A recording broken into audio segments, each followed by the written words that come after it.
One way in, no way out. Enter at your own risk.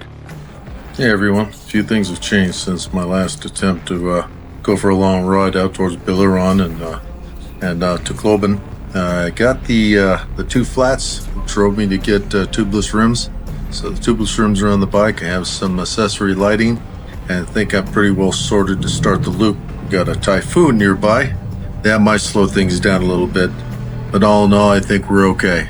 Happy thoughts.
Yeah, shakedown ride without a purpose? Not us. Nope. Had to take my adult body and my 10-year-old mind and go out and play in some dirt and some water. Yeah. And we will be back right after this.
We attribute the success. Save mankind from it. Thanks for joining us on this episode. You got walls and a roof. Well, Arrange a country escape with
Yep, we had a blast. Filipinos, they love their ATVs. Lots of Polaris's out there, quads, side-by-sides. If I ever get the opportunity, I'm going to go back out to the farm and have some more fun. Happy thoughts. See you on the next one. Cheers. Okay, see you later. Bye bye.